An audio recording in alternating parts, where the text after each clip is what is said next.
Muito bom dia, boa tarde, boa noite, depende da hora que você começar a ouvir esta live.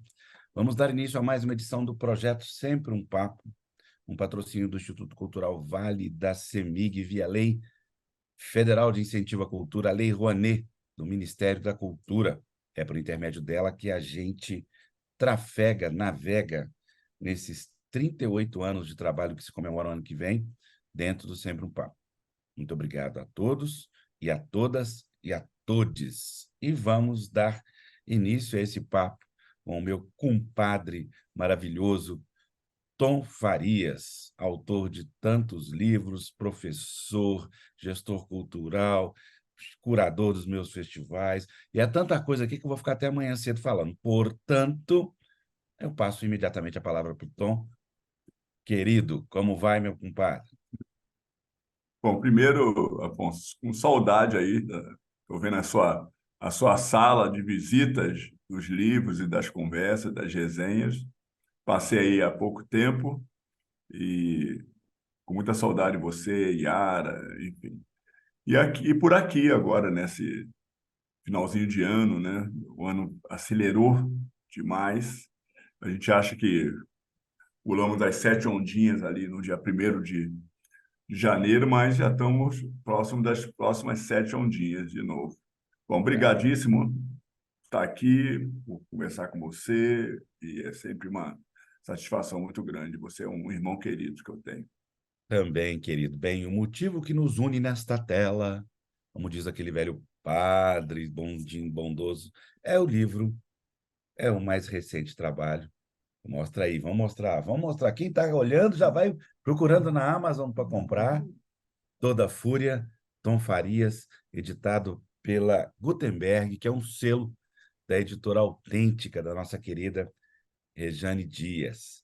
Vamos imediatamente, Tom, falar sobre esse caniço, esse menino que representa tantos e tantos meninos e jovens nesse país que não tem nome, ou quando tem nome é um nome como Caniço, né? Que é um apelido, e que você presta, além de uma boa literatura, um serviço também à sociedade brasileira, mostrando gente que não tem história, né? Ou que tem uma história que ninguém conta.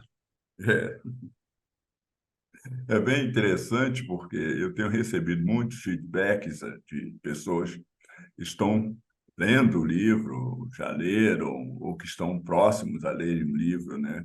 O Martinho da Vila me ligou outro dia dizendo: Caramba, eu que sou devagar, devagarinho, acabei pegando teu livro e li logo de cara, assim, e estou muito aqui impressionado com isso, né? Então, eu fico imaginando o Martinho, com aquele jeito dele, ele vai passar dos 100 com esse jeitinho, né? Igual a tartaruga, anda devagarinho, vive 200 Grande anos, né? escritor, né? Martinho, pouca gente sabe, mas tem mais de o quê? Uns 20 livros já publicados, né? Tá com 28 livros publicados, enfim, Martinho. Então, além de ser o artista da música popular, né? E também a Pilar Del Rio, nossa querida Pilar, lá de Lisboa, mandando mensagem, dizendo: Olha, teu livro está aqui na minha frente, eu preciso terminar uma outra leitura para poder agarrar nele e tal. Então, acho que Caniço, esse personagem do subúrbio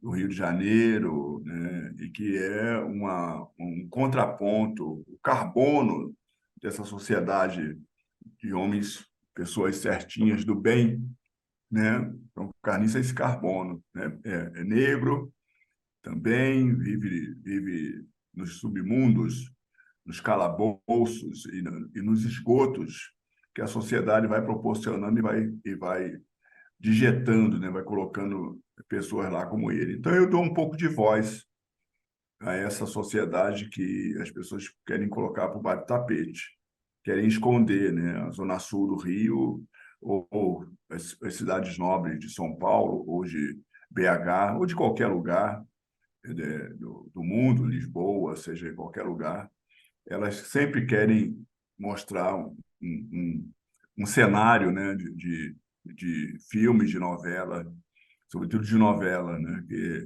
para esconder, de fato, o que está ali tão gritante para a gente, como é agora. Então, Caniço, ele vem trazer essa voz obscurecida e mostrar, na verdade, trazer uma mensagem, né, que é muito mais potente, que é uma mensagem de abandono da sociedade brasileira mais necessitada, que é a sociedade, que é o desleixo e a falta de políticas públicas para jovens, para idosos, para as mulheres, a questão da educação e da cultura como elementos tão importantes, Afonso, para se constituir uma sociedade, assim como o esporte, né? O que é o esporte talvez a modalidade da contemporaneidade moderna, né?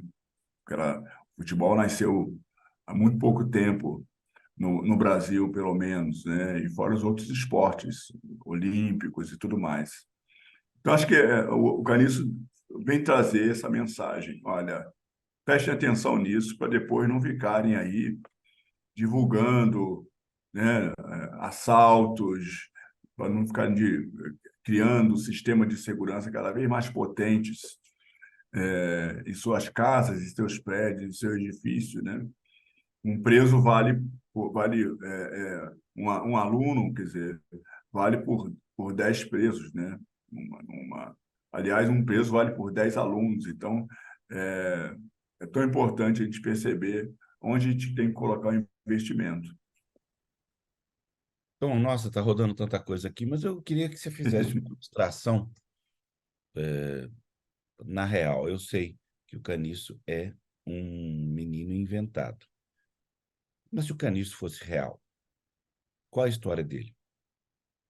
Cara, se o Caniço fosse real, ele, na verdade, é o pano de fundo, né? É o estereótipo, talvez, a criação de tantos outros caniços que a gente vê em qualquer zona do nosso Rio, mas se ele fosse um caniço real, ele seria essa pessoa, esse moleque, esse guri que você vê aí nos sinais de trânsito, embaixo dos viadutos, dormindo nas marquises e correndo para fugir de seguranças, de bancos, de lojas, da polícia e tudo mais.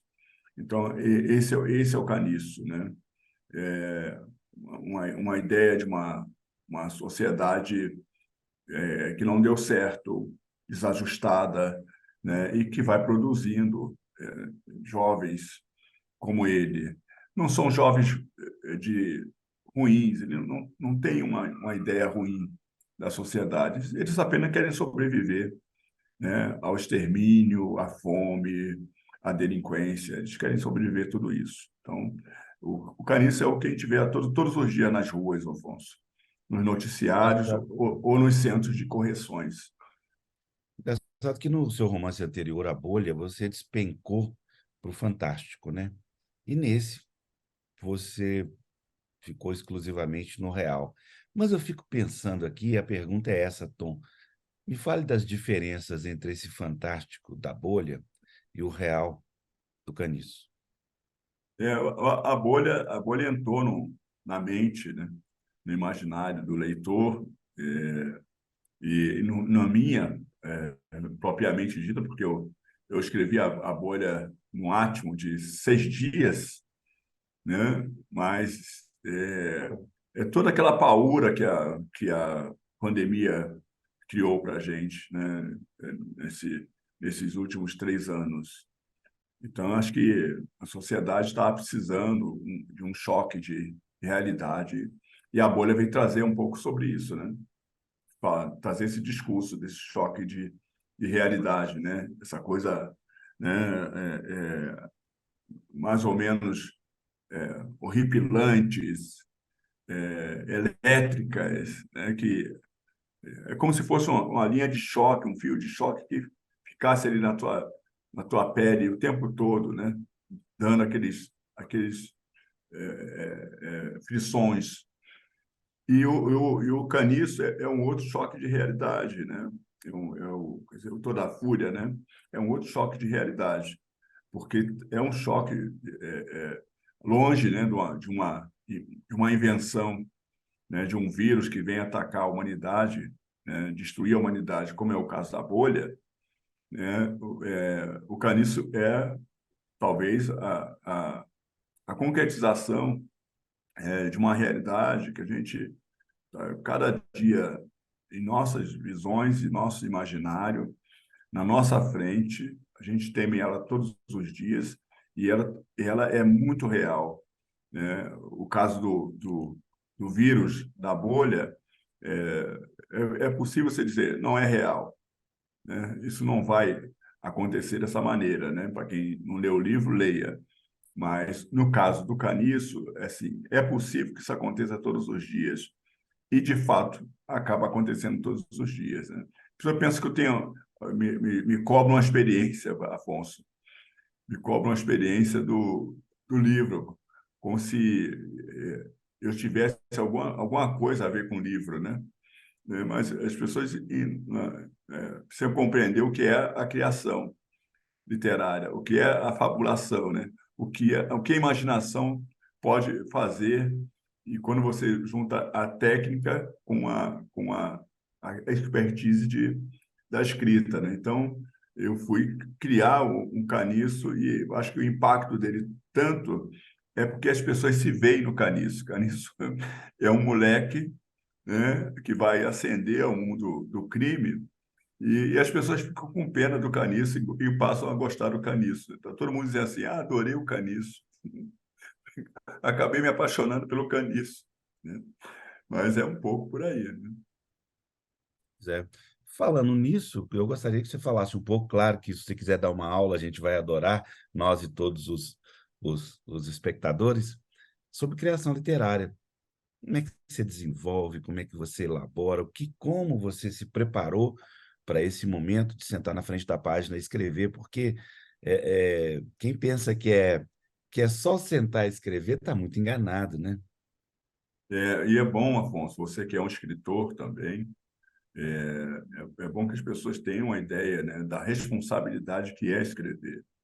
E quando a gente fala, né, porque o ato da escrita é um ato de generosidade com a humanidade, né? A gente entrega parte de nós para a humanidade. Então isso é muito importante porque quem vai estar do outro lado segurando essa obra, esse livro, e viajando nele, eu acho que você precisa saber exatamente o que você entrega para essas pessoas. É um sentido de humanidade, né, que é preciso ser compartilhado. Eu acho que cada um tem uma técnica de escrita. Eu fico imaginando, ou sempre história dos meus colegas escritores, né? Os que escrevem, levam 6 anos, 10 anos produzindo um livro. Eu não sei como é que seria isso na minha vida, mas assim, muitos anos de jornalismo ajudam bastante. Eu trago sempre as minhas obras, tanto das biografias que você conhece, os livros de ensaios, enfim, mas a obra também de ficção, para um pouco esse palco da minha técnica jornalística. No jornalismo, você sabe que as entregas são muito rápidas, elas você não pode ficar pensando, porque o jornal tem hora para fechar e tem hora para ir para a rua, e o leitor está esperando aquela notícia chegar. E eu trago um pouco dessa técnica também para meu ato de escrita. Então, quando a gente vai fazer uma matéria jornalística, nós temos que apurar tudo, né? Você não apura aos pedaços, você apura tudo e vai sentar para escrever. Eu, quando vou escrever uma história, eu basicamente tenho ela já toda na cabeça.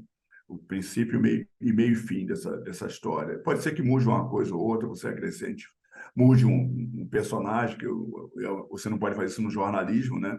Afonso vai ser Afonso sempre, né? E o que aconteceu com Afonso vai estar lá nessa matéria, mas na ficção você pode até mudar o nome, né? Eu pensei assim, chamar Caniço, né? E aí, vamos botar um nome próprio nele, um nome de batismo, né? Então, quer dizer, tentando dar uma humanidade, né, a esse caniço, porque muitos jovens que morrem vivem nesse mundo da delinquência, do abandono, né? Esses meninos de rua, meninas de rua, ou meninas na rua, né? E meninos na rua, muitas vezes esses jovens não têm nome, não têm identidade nenhuma, não têm família, e quando morrem são enterrados como indigentes, né? E aí eu pensei em dar humanidade ao Caniço colocando um nome nesse personagem, né? E o apelido é o que direciona ele, né? Até tinha pensado, né? No romance ter o nome de Caniço, não de toda a fúria em si. Mas, então, a minha técnica é um pouco isso. Eu tenho um todo e eu começo a viajar dentro dessa história. Enquanto eu não entrar nessa história, partilhar com os personagens, como se eu estivesse ao lado deles, não, eu não fico confortável para isso. E a outra é que eu não consigo parar, né? É como um almoço. Se você, né, não comer a comida e na sequência, uma parte dela vai ficar fria e de repente você vai parar de gostar dessa comida, né? Então, assim, eu vou escrevendo num ritmo que a história permanece sempre na minha memória e eu não preciso ficar fazendo digressões a ela, voltando a ela, né? Eu só estou sempre dando sequência a essa história de uma forma geral. Então, eu digo até para as pessoas que querem o mundo da escrita, leem bastante, assuntos diversos, leiam de tudo, não tenham só um recorte de leituras, leiam de tudo. A leitura é fundamental para que você sinta o ambiente da escrita, e aí, né, se você lê os clássicos, ou lê os modernos, ou lê os contemporâneos, né, isso é bastante impactante, né? E escreva todos os dias, qualquer coisa, mas tenho o hábito de escrever todos os dias, né? A escrita, para mim, ela funciona dessa maneira. Você está todos os dias aqui em frente ao computador, né? Com a ideia fora do lugar, daqui a pouco essa ideia ela vai se ajustando. Há uma energia que vai puxando essa ideia para algum fluxo que faz sentido. Por isso que nasce toda a fúria, nasce a bolha, né? E nasce outras coisas, os meus artigos da Folha, por isso que nasce tudo isso. Bem, eu queria que você falasse, acabando a bateria do computador, corre. Ô, Maia. Queria que você falasse, com exceção da Carolina, que aí esse é um assunto em separado, do trabalho de biógrafo que, que transformou-se num belo pedaço da sua carreira profissional, né? É, eu diria que é a maior fatia do bolo da minha carreira, porque Mas deixa a Carolina para depois, falar dos outros livros. ela não vai gostar, mas tudo bem. Mas, assim, eu sou formado em comunicação social, né, e trabalhei como repórter muitos anos. Hoje eu sou apenas dentro da função do jornalismo, escrevo artigos, tenho a coluna da Folha, como você conhece, toda quarta-feira. Mas eu também me formei em letras, né? E aí fiz especializações, pós-graduação, dei aula, né, na área de literatura. Então, assim, eu tenho uma base na minha vida do mundo acadêmico. E eu sou especialista em literatura do século XIX, né? Então, nesse contexto da literatura do século XIX, eu vi muitos senões com relação a autores negros, porque foi o recorte da minha monografia, da minha dissertação. Eu vi muitos senões quando se falava de autoria negra, tanto masculina como feminina, né? Então, assim, você pega uma pessoa como José do Patrocínio, por exemplo, primeiro um dos maiores jornalistas do século XIX, né? Patrocínio. Depois é um grande romancista, tem 3 grandes romances publicados, poemas, enfim. Aí eu fiquei pensando, por que só se fala no patrocínio no campo da oratória ou da campanha abolicionista e nunca do escritor, né? Machado, Lima, aí você tem Maria Firmina, Teixeira e Souza, tal. Então eu fui percebendo que havia uma necessidade de contar a história dessas pessoas a partir dessa nova ótica, ou dessa ótica que estava tão obscurecida, tão invisibilizada, tão apagada, né? Então, quando eu comecei a fazer minhas biografias, eu acho que o dado novo foram essas revelações, porque também no campo dessas histórias existem histórias paralelas, né? Obviamente, a pessoa é a reprodução do seu tempo, né? O espelho do seu tempo.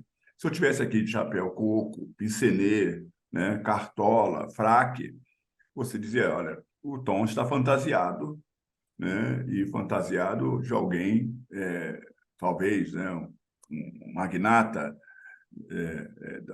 dos tempos antigos. Mas se eu estivesse no século XIX, eu estaria na moda no século XIX, né? Então, assim que a gente vê Machado, a gente vê essa turma toda se vestindo. Então, assim, buscando também por aí, eu vou contar um pouco da história da época. E quem é, quais são os personagens da época. E você começa a fazer conexões. Nós tivemos 4 presidentes de sangue negro no Brasil. 4 presidentes de sangue negro no Brasil, né? Então, quando você fala da história do patrocínio, fatalmente essas pessoas circularam em torno do patrocínio ou vice-versa. Machado e tudo mais. Então, acho que essas histórias, junto com a história né, da escravidão, mas aí você pegando a história da escravidão, do ponto de vista, Afonso, da intelectualidade, da tecnologia, né? Aí você vai ter um caldo imenso de cultura, né? E de uma outra visão sobre homens negros ou mulheres negras daquele período. Então, eu sempre trago para esse campo, e talvez tenha sido por aí que as minhas biografias têm se destacado, né? A do Cruz, do Patrocínio, que são as mais conhecidas, né? Dessas todas, né? Quais são? Detalhe, por favor. Olha só, eu escrevi sobre Solano Trindade, Patrocínio, Cruz de Souza, Carolina, Lima Barreto, Maria Firmina dos Reis, né? Mas só sobre o Cruz de Souza eu tenho 6 livros publicados, uma sequência de livros publicados sobre o Cruz de Souza, né? Até com, revelando obras inéditas dele, né? Reunindo obras inéditas do Cruz de Souza. Então, tem livros também em sequência, como esse que eu estou falando para você, entendeu? Entendi. Não, eu acho que, do ponto de vista literário e educacional, principalmente, uma pessoa como você contar a história destas pessoas é fundamental para, digamos assim, a regulação do conteúdo dessas personagens, da história dessas personagens, como você mesmo acabou de dizer, né? Eu tenho um detalhe, né, Afonso, que primeiro, assim, é preciso que a gente conte as histórias dos homens e mulheres negros, mas pelo nosso ponto de vista. A academia usou muito esse padrão de uma pessoa não negra contar histórias de pessoas negras e deixa sempre um senão, deixa sempre algo a dizer ou maldito, porque por mais sensibilidade que tenha um historiador, uma historiadora, um pesquisador para falar sobre esse assunto, há um sentimento que nela não consegue tocar nesses assuntos. E eu acho que nós temos mais condições, não somos perfeições sobre isso, mas temos mais condições de contar um pouco dessa história, entendeu? Entendi. Agora, do ponto de vista, puxando esse assunto aí já diretamente para a educação, Tom, direto, o que está faltando na educação brasileira com relação à história e realidades verdadeiras do ponto de vista da negritude? Eu penso que tem que se refundar a educação no Brasil, né? A partir do ensino, desde o ensino básico, ali, né, primeiro e segundo segmentos, pegando ensino médio, para se ter uma noção de realmente quem são os criadores, né? As pessoas que construíram essa nação. Porque, do ponto de vista histórico, Afonso, os negros são sempre muito mal referenciados nos livros didáticos, nos livros de histórias, nos livros de literatura, né? Se você for pegar aí um dicionário e você vai separar o verbete sobre negro e o verbete sobre branco, você vai ter uma ideia precisa do que é ser negro no Brasil. E, ao ler, você não vai querer ser negro no Brasil. E o que é ser branco no Brasil? Ao ler, você vai querer ser branco no Brasil. Branco é algo brilhante, né? É algo que deu certo, né? A mesma coisa é você, por exemplo, leia sobre quilombo. O que significa quilombo? Lugar de negro fugido. Quilombo. O que você faz com os quilombos de hoje? Né? Estou falando dos quilombos do século XVI, XVII, XVIII, XIX. Mas e os quilombos do século XX e XXI? Tem negro fugido no século XX e XXI? Uma pessoa que lê dentro dessa perspectiva tem uma ideia muito distorcida sobre isso, né? Então, outra coisa são as grandes nações africanas, né? A gente vai pensar aí, por exemplo, na astrologia, na matemática, na medicina, na filosofia, na arquitetura, por exemplo, na navegação. Como é que você fala, como é que você pensa, Afonso, as pirâmides e os faraós negros? Como é que se dá isso?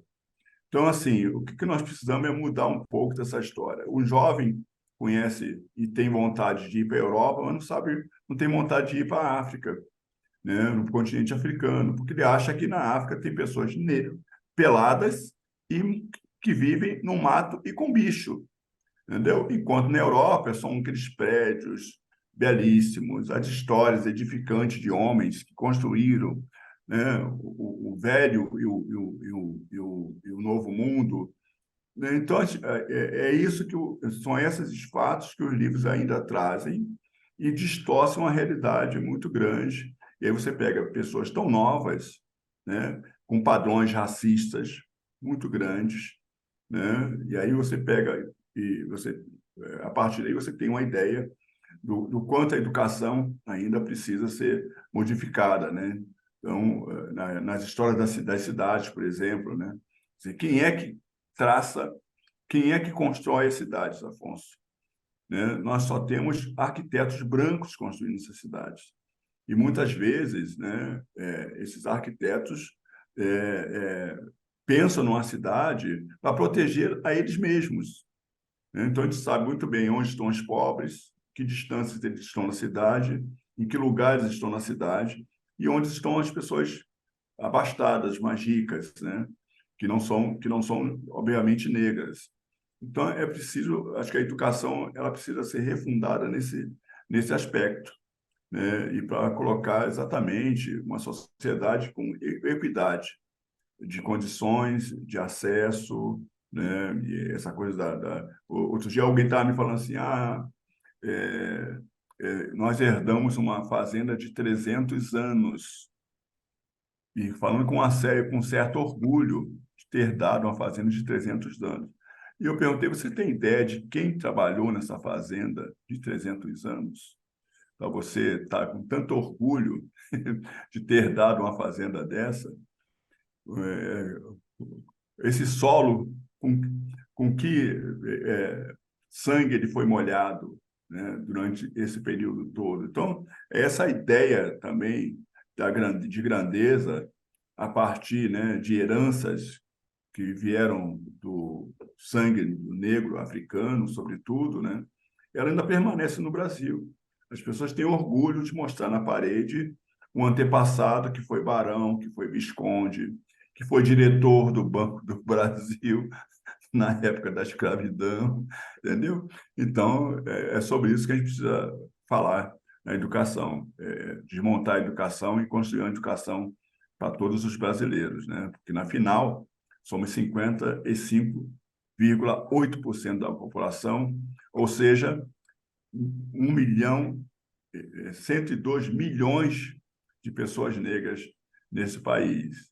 Daqui a 100 anos, Afonso, teremos quase 100% da população brasileira que vai está aí com mais de 300 milhões de pessoas. Aí eu quero saber o que as pessoas brancas vão fazer se elas não começarem agora a dar o passo necessário para reconstituir essa nação, que seja uma nação para todos. Então, vamos falar de língua portuguesa, mas vamos falar só das polêmicas. Vamos direto nas polêmicas. Você concorda com o branco virar para você e falar assim: aqui, vamos esclarecer esse assunto? Cara, isso é um dos vícios, né, de linguagem, né? É a mesma coisa quando fala, não, né, neguinho foi lá em casa, neguinho fez isso, neguinho fez aquilo, né? Quando nem neguinho é, né? Mas é porque é negativo, né? Porque é uma coisa negativa, né? Neguinho é fogo, né? Mas não é neguinho que está falando, né? Vamos clarear esse assunto? Esse é o É, que a gente fala. vamos que eu, exatamente, é porque estava dentro daquele aspecto, Afonso, que eu te falei antes, do ser negro e não ser negro pelo dicionário. E os mais modernos dicionários, né? Aurélio, Wise, enfim, mas os mais modernos deles, sabe? Então, acho que está dentro desse aspecto e você naturalizar algo como essa expressão, né? Clarear, assim, ou seja, deixar ela de forma nítida, palatável, né? Por que não pode escurecer? Eu falo geralmente isso, né? Vamos escurecer, né? As nossas ideias. Enfim, mas eu acho que está bem por aí.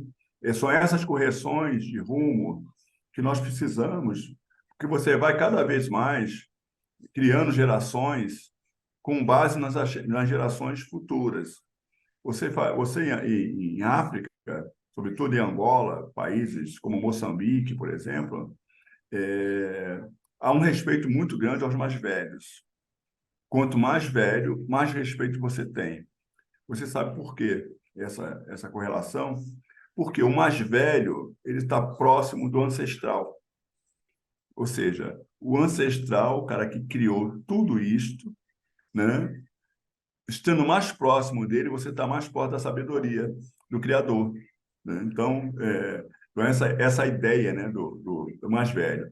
E aqui você tem um pouco dessa questão, né? O camarada ele é criado dentro de um regime, né, vamos dizer, de benefícios, sabe, de heranças, né? Dentro de um padrão de vida, né, que só traz coisas benéficas para ele. Então, ele vai criando a geração dele nesse mesmo aspecto, sem que ela possa se dar conta do futuro. Não conheço uma pessoa que abriu mão da sua herança, Afonso, dos seus privilégios. Não conheço nenhuma pessoa na minha vida de 60 e poucos anos que tenha feito isso. Então, acho que quando você fala nesse tom, né? Vamos clarear, né? Esse Tom Essa, Faria, né? então, eu acho que está dentro desse aspecto dessa modificação toda, Pois né? é, Tom, mas eu queria que você fosse mais longe. Você está sendo diplomático como lhe cabe, né? Como lhe comporta, porque você é uma pessoa educada, mas vamos tentar não ser um educado um pouquinho.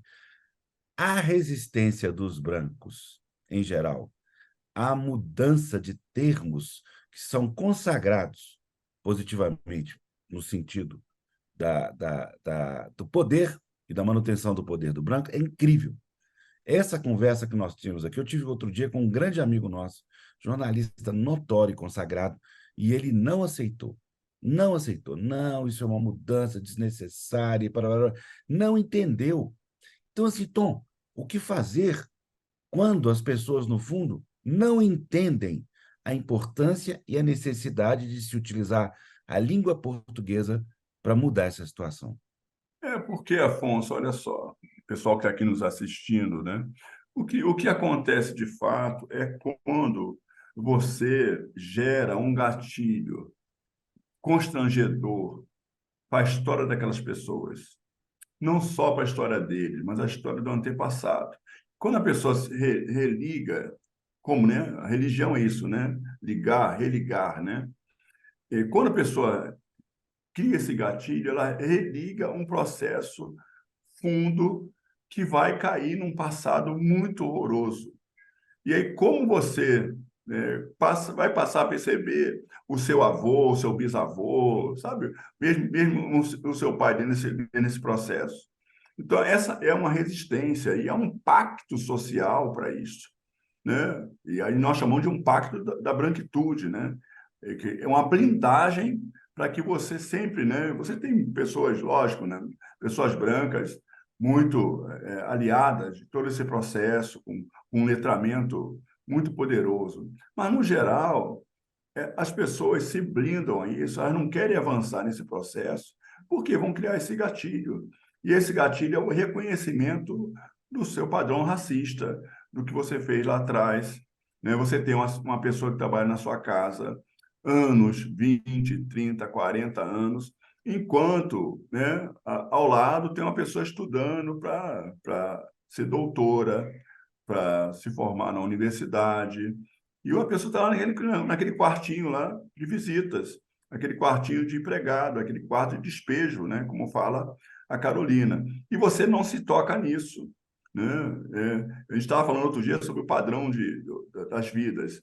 Você imaginar, Afonso, uma pessoa que tem problemas, né, de saúde porque não consegue dormir direito, o padrão de sono é muito baixo, ou seja, mora num lugar que tem violência, que tem tiros, que não sei o quê. O padrão de fome, né? Come uma comida com baixa caloria, quando come essa comida, e a briga para ter essa comida é muito grande. O padrão de mobilidade, horas e horas num transporte para poder trabalhar, sair cada vez mais cedo, né? E uma pessoa que não tem nenhuma preocupação com isso, com moradia, com alimentação, com bem-estar.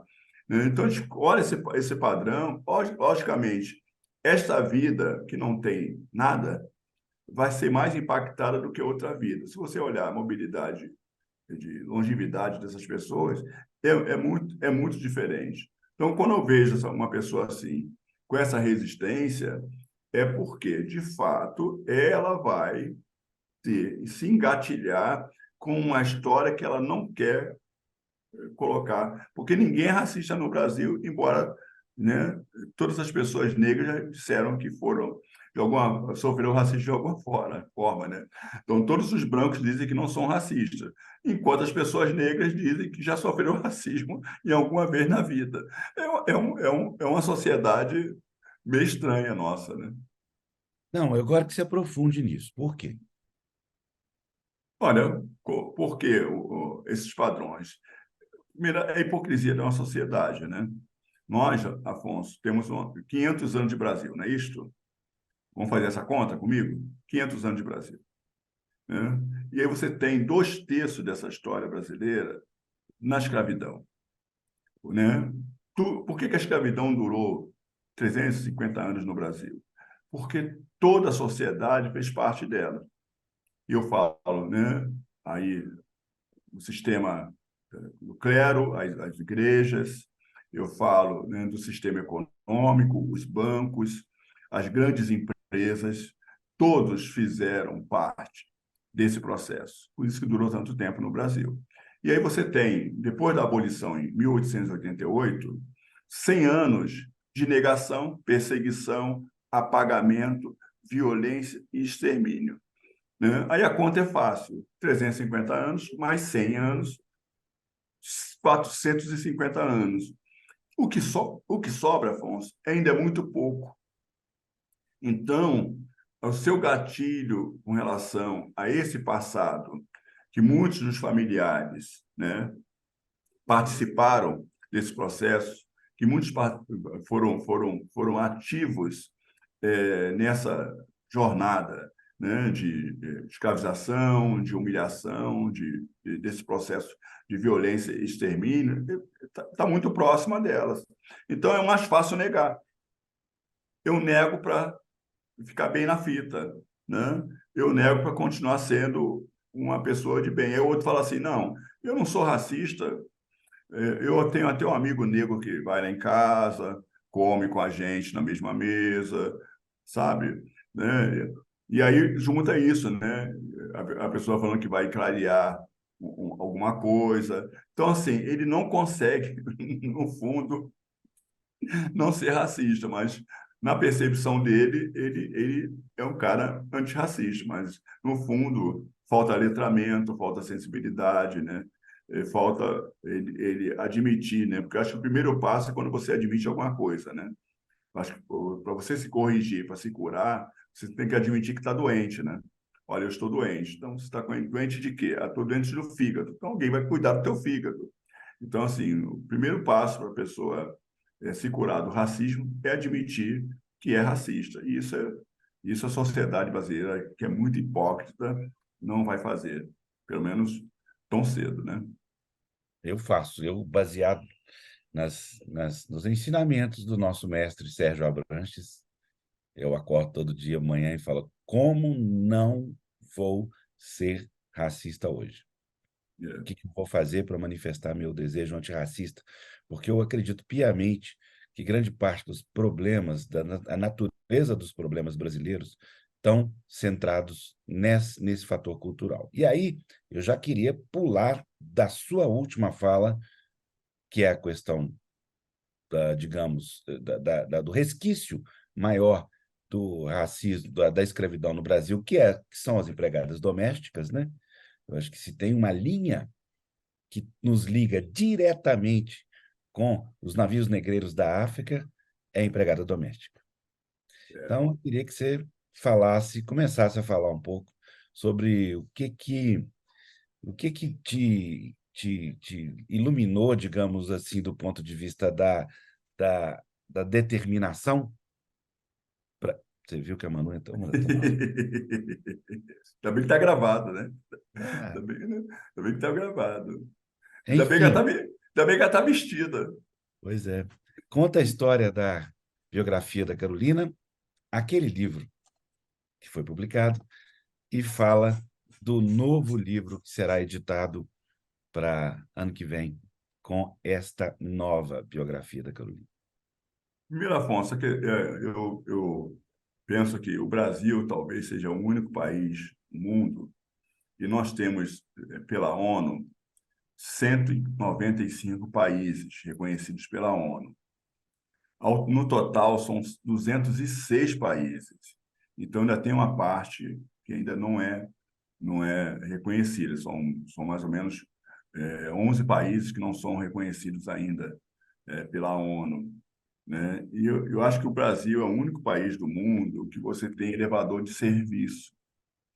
E é um elevador claramente focado nas pessoas, nas empregadas domésticas, né? Dos serviçais dos prédios, né? No tempo da escravidão, você tinha as senzalas, né? Então, os negros sabiam exatamente onde tinham que entrar, onde tinham livre acesso, né? Que eram essas senzalas que ficavam, obviamente, afastadas da casa grande, né? Para não ter esse contágio.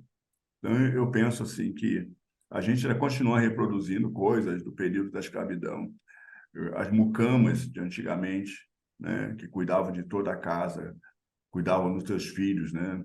Eu vi um processo no início do século XIX, onde uma pessoa protestou porque não pôde amamentar seu filho, porque tinha que amamentar o filho do senhor e da senhora com leite que era do filho dela. Então, o filho morreu sem ela poder amamentar, porque ela não conseguia amamentar. Isso acabou gerando um processo. Ela conseguiu gerar um processo sobre isso, contra essa família, que não deu nada, né? Porque gera o processo, mas o judiciário ainda é branco, né? Não é de agora, desde a sua criação. Tanto que a gente não pode nem ter uma ministra negra no Supremo Tribunal Federal, né? Não cabe, né? No Supremo. Mas, assim, a Carolina passou por esse processo, né, de servilismo, né, nas casas grandes, do seu tempo, desde menina, né? Ela nasceu em 1914 ou 1915. Depois a gente vai contar essa história mais adiante, do nascimento da Carolina.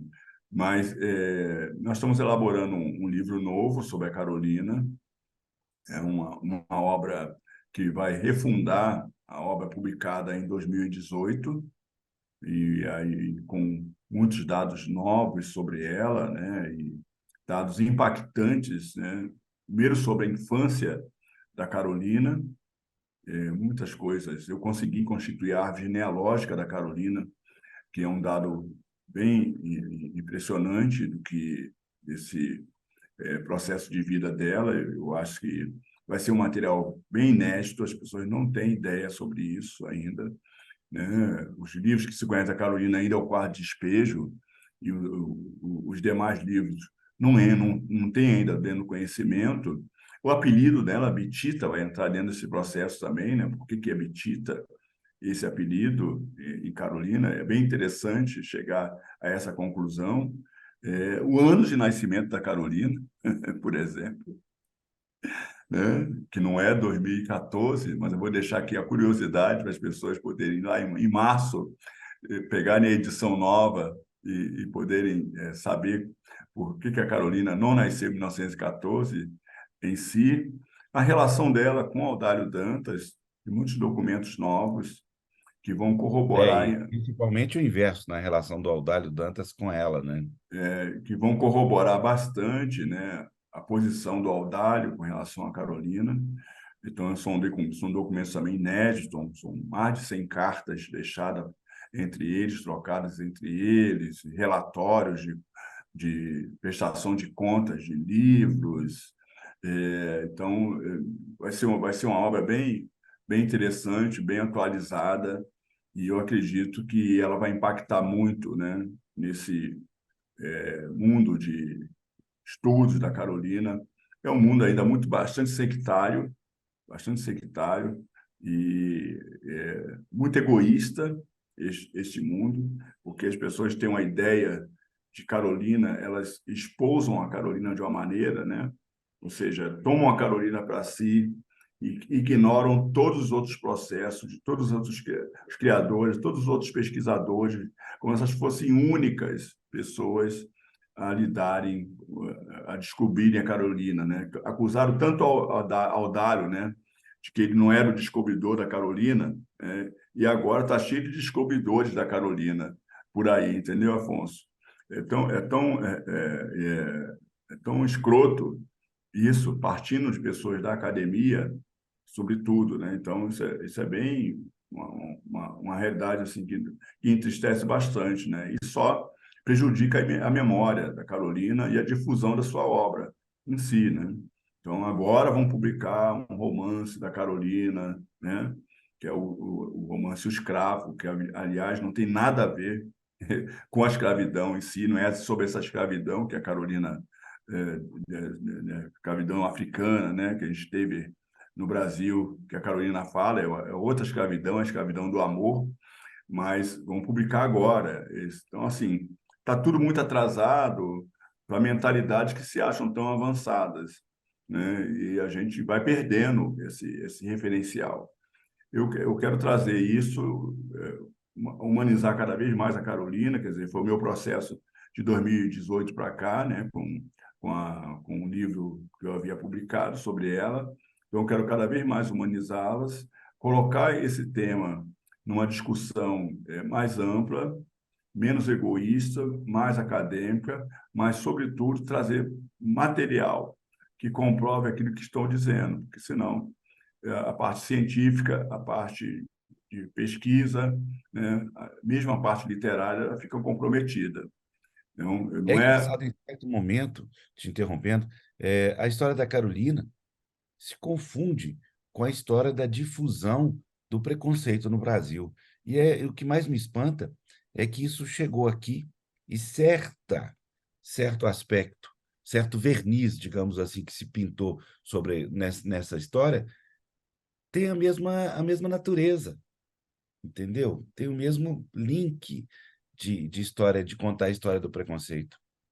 Afonso, até pegando esse teu gancho, eu digo que nós só conseguimos começar a verificar, a perceber o preconceito de fato na literatura com a Carolina, né? Obviamente, Machado, Cruz, né? Patrocínio. Os escritores do passado sofreram preconceito, mas na Carolina escancarou o preconceito com relação, né, a uma autoria negra. Porque, por exemplo, quando a gente pega pessoas do passado, de alguma maneira, eles tiveram acesso maior à educação do que a Carolina. Eles não viveram em situação de favelização como a Carolina viveu, né? De pobreza, né? E, além de tudo, né? Eram homens, não eram mulheres, né? A mulher sofre ainda muito mais esse processo de racismo, de discriminação, ainda mais como é negra como ela. Então, a Carolina trouxe, de fato, essa ideia de uma sociedade preconceituosa, mas um preconceito de raiz, e isso foi tudo sobre a Carolina, tudo jogado sobre a Carolina, né? E aí a gente consegue ver como é que isso processava no passado, né? O Machado, durante 100 anos, ficou sendo tratado como um homem branco, né? Como era, né, considerado, né, o homem que fundou a Academia Brasileira de Letras, foi seu primeiro presidente, né, criou histórias e romances fantásticos para a literatura brasileira, talvez um dos maiores escritores brasileiros de todos os tempos, do Machado. O Lima, sempre visto com aquela cara dele, saído do manicômio, né, ou seja, doente, alcoólatra, associado a um homem louco, agora ganhou intelectualidade, né? Então, vive um outro processo. Maria Firmina dos Reis, mais de 100 anos, olvidada, com grande romance publicado em 1859. Né? Então, assim, quando eu estava falando do patrocínio, por que não publicam as obras do patrocínio, os romances dele? Por que não traz isso de volta? Já que são romances, inclusive, modernos, né? São romances realistas, que têm, inclusive, um padrão de linguagem muito bem elaborado. É, o Patrocínio é o fundador do romance reportagem no Brasil. Tem dois grandes romances reportagem no Brasil. Mas, enfim, então, quando eu falo um pouco sobre isso, né? O quanto nós Percebe? conseguimos enxergar uma sociedade racista na literatura, através da Carolina Maria de Jesus. Né? Mas tem um viés aí que tem que ser considerado. De todos que você me falou e de todos que eu conheço, nenhum fez tanto sucesso editorial como a Carolina. A Carolina tem isso, né? Eu calculo, Afonso, que a Carolina tenha vendido até hoje uns 6 milhões de livros no Brasil e no mundo. Esse é meu cálculo de venda da Carolina. Ou seja, é um fenômeno para uma mulher enfeixada dentro de uma noção elitista, né, de analfabeta, que não teve escolaridade, moradora de favela, mãe solteira de 3 filhos, enfim. Então, quando a gente olha esse aspecto, tanto que você vê as imagens da Carolina ainda hoje, divulgaram suas imagens dela na favela, pobre, com aquele lenço na cabeça, o barraco de madeira no fundo, os filhos, né, ali numa situação vexatórias, né, de humilhação, de maus tratos. Então, essa é ainda a Carolina que a gente percebe. E é, no entanto, uma das maiores escritoras brasileiras negras. É a maior escritora hoje editada no Brasil e no mundo, né? É, já chegam a mais de 30 países e a obra da Carolina circula. Eu não conheço nenhuma escritora brasileira, talvez a Conceição Evaristo chegue lá, a esse patamar, uma Eliana Alves Cruz, por exemplo, né? Falando de mulheres, né? Mas, enquanto escritora, eu não conheço nenhuma que chegou ao patamar da Carolina. Carolina foi considerada a Shakespeare da cor, a Machado de Assis de saia e a Jorge Amado do povo, a Carolina. Foi lida por John Kennedy ao Papa, né? Ou seja, é impressionante uma pessoa que vendia 20 a 30 mil exemplares por mês na Tchecoslováquia, Afonso Borges, né? E que foi best-seller em basicamente 11 países ao mesmo tempo. eu quero conhecer alguém da dimensão da Carolina. Carolina é uma intelectual brasileira, é preciso que saiba disso, é a nossa grande escritora brasileira, é preciso que a gente refunde o nosso preconceito pedagógico, né? Então, a gente tem né, esse conceito, né, de que é, só a academia escreve direito, né? E o que é escrever direito em língua portuguesa? Hoje, não só no Brasil, mas os 258 milhões de falantes da língua portuguesa no mundo. Quem é que escreve correto? O que é escrever correto para a língua portuguesa? Só o Brasil acha que a Carolina não escreve correto, mas o mundo está completamente na contramão disso, né? As traduções para o russo, mandarim, para o alemão, para o francês, para, enfim, italiano, inglês, todo espanhol, todas as línguas que a Carolina foi vertida, né? As mais importantes, aliás, do mundo. Beleza. Querido Tom, muito obrigado por essa aula civilizatória. Vamos falar isso. Além de literatura, uma aula civilizatória. Muito obrigado. Obrigado a você, Afonso, mais uma vez. Aqui, quem está nos assistindo no Sempre um Papo. Mandem mensagens aqui. O meu arroba é Tom Farias Oficial, lá no Instagram. Eu respondo por lá, qualquer coisa. E, Afonso, um beijo grande para você, para todos de casa. E vamos com a nossa fúria, né? Bora. Nossa fúria Outra coisa. civilizatória.